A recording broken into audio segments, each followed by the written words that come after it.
नमस्कार मंडळी, श्री स्वामी समर्थ। मी तृप्ती, तुम्हा सर्वांचं माझ्या चॅनलमध्ये खूप खूप स्वागत आहे। मंडळी, येत्या 20 मार्च 2026 ला श्री स्वामी समर्थ महाराजांचा प्रगट दिन आला आहे। महाराजांचा प्रगट दिन हा अतिशय महत्त्वाचा आहे, कारण बिहू नकोस मी तुझ्या पाठीशी आहे हे स्वामींचं कालातीत अभय वचन आहे। अशक्य शक्य करतील स्वामी, अशी भाविकांची अतूट श्रद्धा आहे। मग आजही अनेकांना श्री स्वामी समर्थ महाराजांच्या कृपेचा अद्भुत अनुभव येत असतो। मग यावर्षी जे प्रगट दिन आला आहे महाराजांचा, तो प्रगट दिन आपल्याला साजरा करायचा आहे। मग महाराजांची जी तुमच्याकडे मूर्ती असेल, फोटो असेल, तर आपण जे प्रगट दिनानिमित्त महाराजांचा अभिषेक कसा करावा, नैवेद्य काय अर्पण करावा, आपण जे स्वामी चरित्र सारामृत किंवा गुरुचरित्राचं गुरुचरित्र पारायण जे आहे ते केलं आहे, त्याचं उद्यापन कसं करावं, महाराजांना कोणकोणत्या या दिवशी सेवा कराव्या, अगदी कमी वेळात सांगणार आहे। त्यामुळं व्हिडिओ स्किप न करता अगदी पूर्ण पहा। आणि तुम्ही जर माझ्या चॅनलला नवीन असाल तर प्लीज चॅनलला सबस्क्राईब करा आणि हा व्हिडिओ मित्र मैत्रिणी जेही स्वामी भक्त आहेत त्यांना आवर्जून नक्की पाठवा। बघा मंडळी, आपल्या प्रत्येक सुखात दुःखात आपण श्री स्वामी समर्थ महाराजांचं नामस्मरण करतो आणि अनेक भाविकांना, अनेक स्वामी भक्तांना सुद्धा याचा अनुभव आला आहे की आपण कोणत्याही संकटात असू द्या, आपल्या प्रत्येक संकटामध्ये महाराज आपल्या पाठीशी खंबीरपणे उभे असतात। अगदी मोठं जर संकट येणार असेल तर त्याचा जो त्रास आहे तो आपल्याला अगदी कमी प्रमाणात होत असतो। मग यावर्षी आपल्याला आपल्या घरामध्ये प्रगट दिन साजरा करायचा आहे। कसं करावं, या दिवशी सकाळी लवकर उठायचं आहे। तुमच्याकडे पिवळ्या रंगाचे कपडे असेल अवश्य परिधान करा। त्यानंतर काय करायचं, तुमचं जे घर आहे ते स्वच्छ करायचं आहे, अंगण स्वच्छ करायचं आहे, अंगणात सडा टाकायचा आहे, छान सुंदरशी रांगोळी काढायची आहे। यानंतर तुम्ही स्वामी महाराजांचा प्रगट दिन करत आहात, मग या दिवशी तुम्हाला न चुकता तुमचं जे उंबरठ्याचं लेपण आहे ते करायचं आहे। अगदी सुशोभित तुमचा उंबरठा सुद्धा तुम्हाला करायचा आहे। त्यानंतर महाराजांची सेवा करायला घ्यायची आहे। मग काय करावं, तुम्हाला एक चौरंग घ्यायचा आहे, त्यावर पिवळ्या रंगाचा कपडा टाकायचा आहे, महाराजांचा फोटो असेल, महाराजांचा फोटो स्वच्छ गंगाजल किंवा गुलाबजलाने पुसायचा आहे। त्यानंतर महाराजांना गंध लावायचा आहे। त्यानंतर महाराजांना फूल हार अर्पण करायचा आहे। आता तुमच्याकडे स्वामी समर्थ महाराजांची मूर्ती आहे। बघा मंडळी, आपल्या घरामध्ये किंवा आपल्या देवघरामध्ये जर महाराजांची मूर्ती असेल तर आपल्या प्रत्येक सुखात दुःखात जे स्वामी महाराज आहेत ते आपल्या पाठीशी उभे असतात। म्हणजे आपल्याला सुद्धा एक धीर असतो की महाराज माझ्या घरामध्ये आहे, कोणतीही वाईट गोष्ट माझ्या घरात किंवा माझ्या घरातील परिवारासोबत घडू शकत नाही।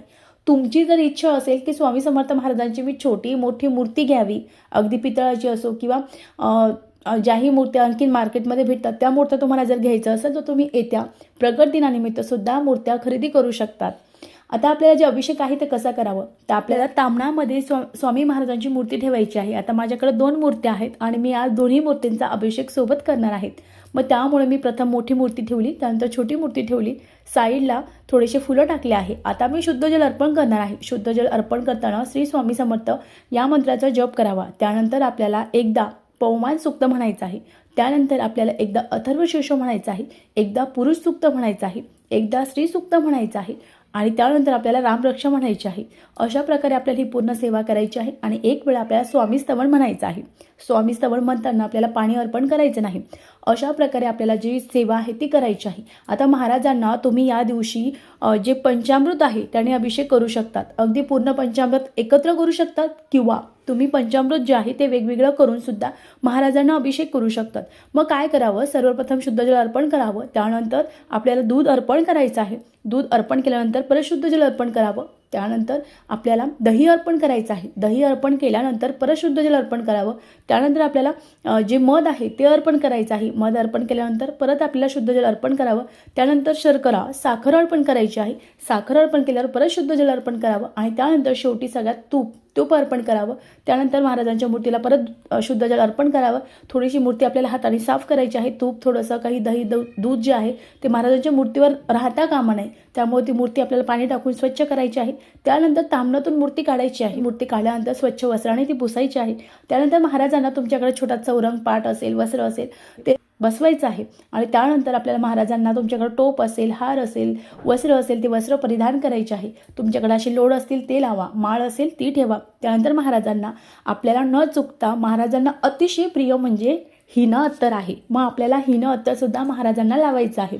यानंतर हिना अत्तर कसं लावावं, तर थोडंसं फूल घ्यायचं आहे, एक फूल घ्यायचं आहे, फुलावर आपल्याला थोडंसं हिना अत्तर लावायचं आहे आणि महाराजांच्या महाराजांना पूर्ण आपल्याला हिनं अत्तर लावायचं आहे. त्यानंतर काय करायचं, त्यानंतर आपल्या महाराजांना गंध लावायचा आहे. त्यानंतर आपल्या जे वस्त्र आहे त्यावर परिधान करायचे आहे. पिवळ्या रंगाची फुलं, पिवळ्या रंगाची मिठाई आपल्याला महाराजांना अर्पण करायची आहे. आणि त्यानंतर आपल्याला तिथेच बसून 11 वेळा श्री स्वामी समर्थ, श्री स्वामी समर्थ या षडाक्षरी मंत्राचा जप करायचा आहे. आता महाराजांना नैवेद्य काय अर्पण करावा. मंडळी, महाराजांना तुम्हाला या दिवशी न चुकता, महाराजांना अतिशय प्रिय म्हणजे कांद्याची भजी आहे. तुम्हाला शक्य होत असेल तर अवश्य महाराजांना कांद्याची भजी नैवेद्य करून अर्पण करा. त्यानंतर महाराजांना जो आवडतो ते म्हणजे पुरणपोळी. पुरणपोळी करणं तुम्हाला शक्य असेल तर तुम्ही पुरणपोळी करा. अगदी तुम्ही मनात विचार करा की मला उद्या महाराजांसाठी पुरणपोळी तयार करायची आहे. आपण कोण, सेवा करणारं किंवा करून देणारं, करता आणि करविता साक्षात ब्रह्मांड नायक श्री स्वामी समर्थ महाराज आहे. त्यानंतर महाराजांना अतिशय प्रिय आहे ते म्हणजे बेसनाचे लाडू. महाराजांना बेसनाचे लाडूसुद्धा अतिशय प्रिय आहे. मग तुम्हाला बेसनाचे लाडूसुद्धा करायचे आहे. अशा प्रकारे तुम्हाला अगदी साध्या आणि सोप्या पद्धतीने जे नैवेद्य आहे तो तयार करायचा आहे. त्यानंतर शक्य झाल्यास या दिवशी तुम्ही अन्नदान करू शकता. शक्य झाल्यास जे गोरगरीब आहेत त्यांना अन्नदान देऊ शकता. अगदी घरीसुद्धा तुम्ही काहीतरी गोडधोडाचं करून बाकीच्यांना प्रसाद घ्यायला सुद्धा तुम्ही तुमच्या घरी बोलू शकतात. यानंतर तुम्हाला शक्य झाल्यास तुम्ही कोणतीच सेवा केली नाही तर तुम्ही एक दिवशीय श्री स्वामी चरित्र सारामृताचं पारायण करू शकतात. एक दिवशीय तुम्ही 14वा अध्याय एक वेळा वाचू शकतात. तुम्ही एक दिवशीय 18वा जो अध्याय आहे गुरुचरित्रातला तो वाचू शकतात. आणि या दिवशी न चुकता तुम्हाला या पृथ्वीवर जे स्वामी तत्व आहे ते 1000 पटीने जागृत झालं आहे. मग या दिवशी तुम्हाला न चुकता 11 वेळा तारक मंत्राचं अनुष्ठान करायचं आहे. तारक मंत्र म्हणायचं आहे. आणि जे तीर्थ आहेत त्या घरातील प्रत्येक व्यक्तीला द्यायचे आहे. याने सुद्धा आपले असहाय्य आजार दूर होतात. घरातली चिडचिड, कटकट, वाद विवाद सर्व नाहीसे होतात. अतिशय प्रभावी सेवा आहे. या दिवशी तुम्हाला जास्तीत जास्त दिवे लावायचे आहे. आता दिवे कसे लावावे, अगदी तुम्ही 5, 11, 21 जेही कणकीचे दिवे आहेत ते तयार करून महाराजांना अर्पण करू शकतात, लावू शकतात. तुम्हाला जसं शक्य असेल तसं तुम्ही करा. महाराजांना तुम्ही 56 भोग जे आहे त्याचं नैवेद्य अर्पण करू शकतात. पण तुम्हाला 56 भोग अर्पण करणं शक्य असेल तर करा. अन्यथा तुम्ही भाजी भाकरीसुद्धा केली तर तेही महाराज गोड बनवून खाणार आहे. फक्त श्रद्धा महत्त्वाची आहे. श्रद्धेने जे कराल ते अतिशय महत्त्वाचं. मग अशा प्रकारे आपल्याला श्री स्वामी समर्थ महाराजांचा प्रगट दिन करायचा आहे.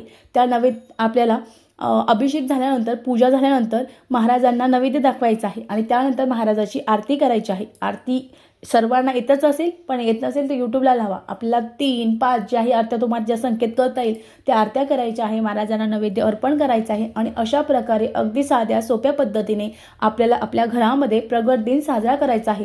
तुम्हा सर्वांना स्वामी महाराजांच्या प्रगट दिनाच्या खूप खूप शुभेच्छा.